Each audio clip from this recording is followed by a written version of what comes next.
बहू को लगा काम पर। सर आप मुझे गलत समझ रहे हैं, ऐसा कुछ भी नहीं है। एक्चुअली अपनी शादी में काफ़ी छुट्टियां लेनी पड़ गई थी, बस इसी वजह से मेरा थोड़ा वर्क पेंडिंग है। बट आई प्रॉमिस सर, मैं जल्दी ही सारी पेंडेंसी क्लियर कर दूंगी। सास कमला काफ़ी देर से बहू मनीषा को अपने बॉस के साथ बातें करते हुए देख रही थी। क्या बात है बेटा, तू टेंशन में नजर आ रही है, कुछ समस्या है क्या? नहीं कुछ नहीं मम्मी जी, वो बस ऐसे ही। कुछ तो है बेटा, बताना क्या बात है। मम्मी जी शादी से कुछ दिन पहले ही मैंने जॉब चेंज की थी, उसके बाद मुझे शादी के लिए छुट्टी लेनी पड़ी। अभी मैंने 2-3 दिन के लिए ऑफिस ज्वाइन किया कि आपकी तबीयत ख़राब हो गई और एक बार फिर मुझे छुट्टी लेनी पड़ी। मेरा काम ना बहुत पेंडिंग हो गया है, जिसकी वजह से बॉस बहुत नाराज़ है और मुझे काम से निकालने की धमकी दे रहा है। मैं अपनी जॉब नहीं खोना चाहती मम्मी जी, बस इसीलिए बहुत टेंशन में हूँ। अरे बेटा, अगर तेरे ऑफिस में इतनी दिक्कत चल रही है तो तूने क्यों छुट्टी करी? बेटा मैं तो अकेले मैनेज कर लेती ना, बिना बात तूने अपनी मुसीबत बढ़ाई। नहीं मम्मी जी, जब तक मैं नहीं थी अकेले मैनेज करना आपकी मजबूरी थी, लेकिन अब तो मैं आ गई हूँ ना, आपकी देखभाल करना मेरा भी तो फ़र्ज़ बनता है। कितनी अच्छी बहू है मेरी तबीयत के लिए इसने अपनी नौकरी की भी चिंता नहीं की। और एक मैं हूँ, घर का इतना बड़ा बिजनेस होते हुए भी मैं अपनी बहू को बाहर नौकरी के लिए भेज रही हूँ। शाम के समय, बेटा अक्षय, तुझसे एक ज़रूरी बात करनी थी। कहो ना माँ, क्या बात है? बेटा हमारे घर का इतना अच्छा बिजनेस है, फिर तू बहू को बाहर नौकरी पर क्यों जाने दे रहा है? अरे उसकी जगह तेरी ऑफिस में है, उस कंपनी में नहीं। माँ देखिए, आगे से मुझसे इस बारे में कोई बात मत करना। अभी उसकी शादी को दिन ही कितने हुए हैं। ठीक है ना, नौकरी करना कोई गलत तो नहीं है, अच्छी खासी नौकरी है उसकी। आपको या हमें बीच में पड़ने की क्या ज़रूरत है? थोड़ा समय बीतने दो, फिर सोचेंगे। अरे बेटा मैं तो उसके भले के लिए कह रही हूँ, क्यों किसी और के यहाँ काम करे हमारी बहू? माँ आप अभी दुनियादारी नहीं जानती हो, समय आने पर सब समझ जाओगी। तब तक बस मेरी बात मानो और चुप लगाए रहो बस। कमला को बेटी की बात समझ में नहीं आ रही थी कि आखिर क्यों वो अपनी ही पत्नी को अपने व्यापार से दूर रखना चाहता है। कुछ दिन बाद, अरे बहन जी, बेटे की शादी क्या हुई? आपने तो दर्शन देने ही बंद कर दिए। भाई अब तो बहू आ गई है घर संभालने को, अब आप फ्री हो, बाहर निकला कीजिए, दोस्तों के लिए समय निकालिए अब। अरे क्या बताए, बहू तो आ गई है लेकिन वो कौन सा घर में रहती है। आजकल सब पढ़े लिखे बच्चे हैं, सबको अपने करियर पर ध्यान देना है। हम बूढ़ा बूढ़ी के साथ घर पर बैठने वाला ना कल कोई था ना आज कोई है। अरे तो क्या अपना बिजनेस ज्वाइन करा दिया बहू को? नहीं बहन जी, वो ना शादी से पहले से ही नौकरी करती रही है, बस छुट्टी ख़त्म हो गई तो वापस अपने ऑफिस जाने लगी। किसी कंपनी में बहुत अच्छी पोस्ट पर काम करती है। लो कर लो बात। आपकी कंपनी में लोग नौकरी मांगने आते हैं और आप खुद अपनी बहू से बाहर नौकरी करवा रही हो। अरे बहन जी, अगर बहू पढ़ी लिखी काबिल है तो आप अपने साथ शामिल कर लो ना उसे। अपनी बहू को बाहर काम पर भेजने का तुक मुझे तो समझ में नहीं आ रहा।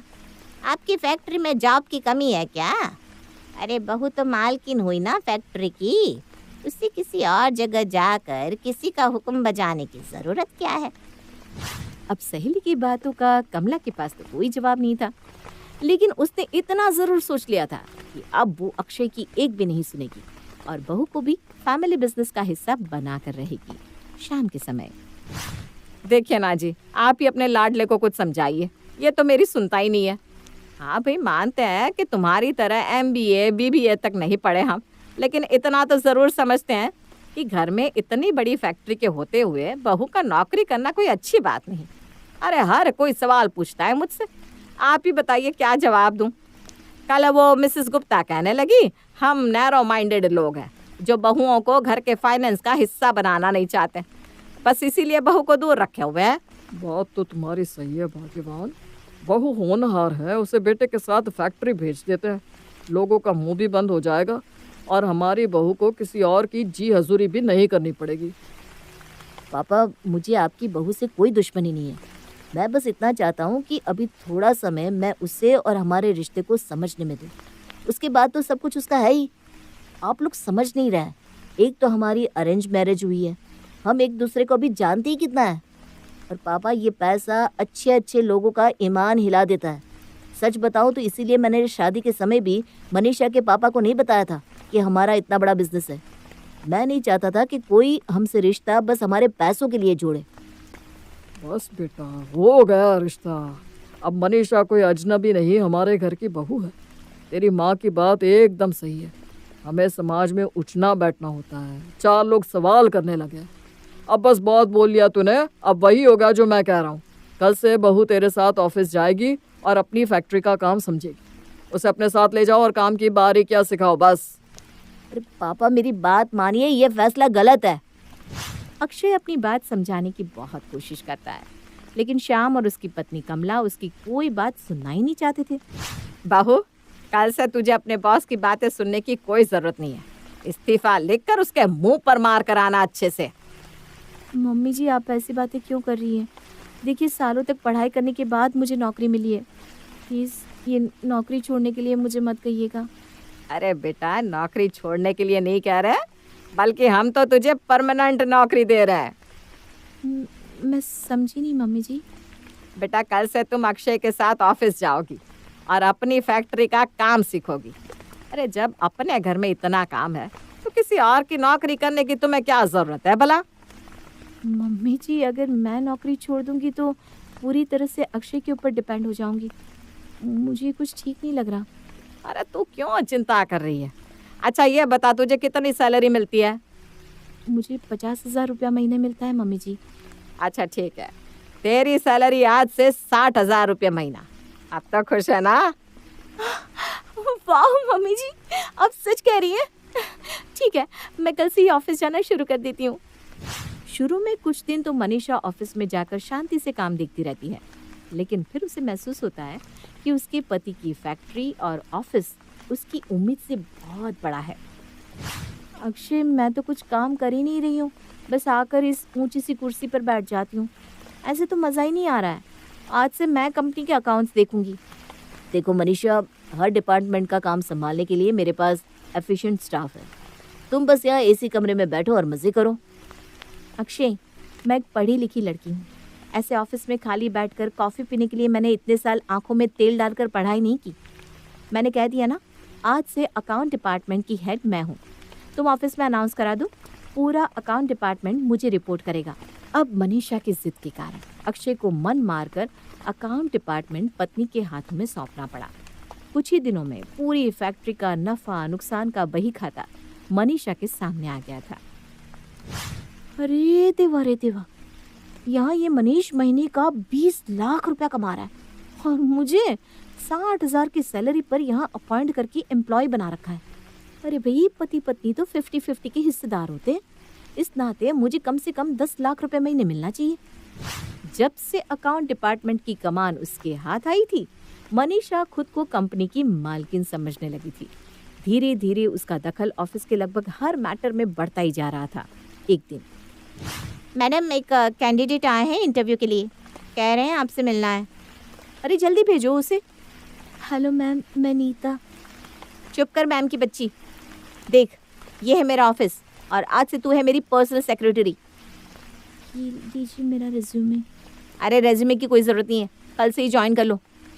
अब मुझे तुझे जॉब देने के लिए पहले रेज्यूमे देखना पड़ेगा क्या? यार एक और रिक्वेस्ट थी।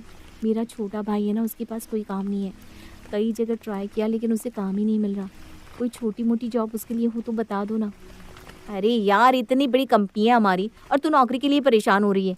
अब अपनी सहेली के लिए जॉब ना भी हो तो क्या एक तो वैकेंसी क्रिएट नहीं की जा सकती है? दोस्त हो तो तेरे जैसा। ठीक है, मैं कल छोटी को भी अपने साथ लेकर आती हूँ। मनीषा ने अपनी सहेली और उसके भाई को अच्छी खासी तनख्वाह पर काम के लिए रख लिया था। नौकरी देते समय उसने ये तक जानना ज़रूरी नहीं समझा कि उन दोनों की क्वालिफिकेशन क्या है और आखिर कंपनी में वो किस पोस्ट पर काम करेंगे। 2 दिन बाद, अरे ये क्या है मनीषा? ये नीता तो पूरा दिन खाली कॉफ़ी के कप होठों से लगाए मोबाइल चलाती रहती है। और उसका भाई वंश, क्या जॉब ऑफर की है तुमने इसे? जॉब पर आ गया है। अब आप देख लो ना, आपको जो काम ठीक लगे दे दो उसे। मनीषा, सबसे पहली बात तो ये कि ऑफिस में कोई जॉब खाली ही नहीं थी। फिर तुमने इन दोनों लोगों को मुझसे बिना पूछे अपॉइंट कैसे और क्यों किया? और अगर किया भी है तो ये तुम बताओगी ना कि अब इनको किस पोस्ट पर रखना है? एंड डोंट टेल मी कि तुमने उनका रेज्यूमे तक नहीं देखा। हाँ, नहीं देखा। अब अपनी सहेली को तो मैं काम दे ही सकती हूँ ना, उसमें रेज्यूमे देखने जैसी क्या बात है। हद हो गई तुमसे मनीषा, न खुद काम करती हो, ऊपर से ये 2 निकम्मे कामचोर और भर्ती कर लिए। 10वीं फेल है वो वंश। हमारे ऑफिस में चपरासी भी 12वीं पास होते हैं। चपरासी बनने की भी औकात नहीं है उसकी, और तुमने उसे 40,000 रुपए महीने की सैलरी पर रख लिया। मेरी डिसीजन को क्वेश्चन करने का तुम्हें कोई अधिकार नहीं है अक्षय। मैं तुम्हारी सेक्रेटरी नहीं, वाइफ हूँ। मनीषा का जवाब सुनकर अक्षय अपना सर पकड़कर बैठ गया था। जिस बात का मुझे डर था वही हुआ। मनीषा को काम की जरा भी नॉलेज नहीं है। कुछ भी सीखने की कोशिश करने की बजाय वो बस ये चाहती है कि सब कुछ अपनी मुट्ठी में करके यहाँ पर राज करे। घर आकर पापा, देख लिया आपने अपनी जिद का परिणाम। आपकी बहू के लिए नौकरी ही ठीक थी। जिस दिन से वो ऑफिस आने लगी है, खुद को कंपनी की मालकिन समझने लगी है। अरे बेटा, तो इसमें बुराई क्या है? बात तो सही है ना, वो कंपनी की मालकिन तो है ही। अरे पापा, सिर्फ कुर्सी पर बैठने से कोई मालिक बन जाता तो बात ही क्या थी। मुझसे पूछे बिना अपनी पावर का गलत फायदा उठा रही है आपकी बहू, और अगर कोई उससे सवाल पूछो तो उल्टा जवाब देती है। सीधे मुंह से मुझसे बात तक करना जरूरी नहीं समझती वो। कल तो फैक्ट्री के जरूरी कागजातों पर जबरदस्ती अपने सिग्नेचर की उसने। कहती है कंपनी की आधी मालकिन तो वो भी है, आज से सारे जरूरी कागज वही साइन करेगी। आप ही बताइए पापा, ऐसे दखल अंदाजी करना क्या सही है? इतना ही नहीं, उसने अपनी सहेली और उसके भाई को भी जॉब पर रख लिया है, जो पूरा दिन कोई काम नहीं करते। अरे बेटा, उसने अभी नया नया काम करना शुरू किया है, तुम मदद करो ना उसकी। समझाओ उसे कैसे बिना सोचे समझे निर्णय लेने से लेने के देने पड़ सकते हैं। अरे तू चिंता मत कर बेटा, मनीषा बड़ी समझदार बच्ची है। मैं उसे समझाऊंगी तो वो ज़रूर समझ जाएगी। बेटा मनीषा, देखो ये हम नहीं कह रहे कि बिजनेस पर तुम्हारा कोई अधिकार नहीं है, लेकिन बेटा बड़ा पद बड़ी जिम्मेदारी लेकर आता है। उसके लिए पहले हमें खुद को तैयार करना होता है। अगर तू ऐसे ही बिना सोचे समझे सब करेगी तो पद की गरिमा और अपने पति पत्नी के आपसी संबंध दोनों में खटास घोल लोगी। इसलिए थोड़ा समय अक्षय के साथ जाकर तू बस उसे काम करता दे, सब सीखने की कोशिश कर। जब तुझे अच्छी तरह आ जाएगा, अक्षय खुद तुझे आगे बढ़कर निर्णय लेने को कहेगा। ओह, तो आपके बेटे ने आकर आप लोगों से मेरी चुगलियां कर ही दी। आप ना ये अच्छे होने का ढोंग मेरे साथ तो छोड़ ही दो माँ जी। मैं समझ चुकी हूँ आपकी इस मीठी बोली के पीछे क्या छिपा हुआ है। आपका बेटा महीने के लाखों रुपए कमा रहा है और आपने मुझे 60,000 की तनख्वाह पर काम करने के लिए फैक्ट्री भेजा। ये तो जरा जर गलत है ना माँ जी। इसका तो सीधा सा मतलब ये हुआ कि मैं बस अपनी तनख्वाह से मतलब रखूं, बाकी सब देखने के लिए आपका बेटा है ही। अरे बेटा, तू मुझे गलत समझ रही है। मैं सब समझ चुकी हूँ माँ जी। आप लोग जितना समझ रहे हैं ना, उतनी मूर्ख नहीं हूँ मैं। अब मुझे कोई सैलरी नहीं चाहिए। मुझे किसी को भी जवाब देने की क्या ज़रूरत है? मैं इस घर की बहू हूँ, ना कि कोई नौकर। अरे बेटा, क्यों छोटी सी बात का बतंगड़ बना रही हो? ये कोई अच्छी बात नहीं है। नई नई शादी हुई है तुम दोनों की, हंसी खुशी समय बिताओ। ये क्या ऑफिस ऑफिस चल रहा है रोज घर में? अगर आप यही चाहती है ना माँ जी कि मैं खुशी खुशी अक्षय के साथ रहूँ और हमारे बीच कोई मनमुटाव ना हो, तो आप अक्षय से कहकर मेरा और अक्षय का एक जॉइंट अकाउंट खुलवा दीजिए, ताकि मुझे कुछ भी खरीदने या खर्च करने से पहले किसी की परमिशन ना लेनी पड़े। अच्छा ठीक है बहू, अगर तेरी यही इच्छा है तो यही सही। मैं अक्षय को बोलकर तेरा जॉइंट अकाउंट खुलवा देती हूँ, फिर तुम दोनों मिलकर आराम से सब कुछ मैनेज करो। कमला मनीषा के स्वभाव को समझ ही नहीं पा रही थी और इस तरह एक बार फिर वो मनीषा की बातों में आ गई। कुछ दिन बाद, मनीषा, ये सब क्या है? इतने बड़े बड़े ट्रांजैक्शंस? अरे इतना खर्चा कहाँ हो रहा है, जरा बताओ तो। अक्षय, क्या मैंने कभी तुमसे पूछा कि अकाउंट में से रोज लाखों रुपए तुम कहाँ किस पर खर्च करते हो? फिर मुझसे इस सवाल के पूछने की वजह जान सकती हूँ मैं? अरे मैं कोई उड़ा नहीं रहा हूँ पैसा। जो भी ट्रांजैक्शंस होती है वो मैं फैक्ट्री के अकाउंट के लिए करता हूँ। मैं अपने हाथों से बरसों से इस बिजनेस को चला रहा हूँ। तुमसे बेहतर पापा ये बात जानते कि मैं कभी फिजूल खर्ची नहीं करता। लेकिन तुमने ये लाखों रुपए कहाँ खर्च कर दिए? तुम्हें जवाब देना ही होगा। बस बहुत हो गई तुम्हारी मनमानी। ऑफिस में भी तुम बिना सोचे समझे कहीं कुछ भी डिसीजन ले लेती हो। ऐसे कैसे चलेगा? तुम्हें सुनने का ज्यादा ही शौक है ना, तो सुनो। वो सारा पैसा मैंने अपनी ज्वेलरी और अपने मम्मी पापा पर खर्च किया है। मैंने उन्हें सिंगापुर के टूर पर भेजा है, उसी की ट्रांजैक्शंस है वो। मेरे बीमार माता पिता को तुम कभी अस्पताल तक नहीं ले गई और अपने मम्मी पापा को तुमने सिंगापुर की सैर पर भेज दिया। मैं पूछता हूँ किससे पूछकर तुमने मेरा पैसा ऐसे फिजूल खर्ची में उड़ाया? Just shut up. मेरा पैसा क्या होता है अक्षय?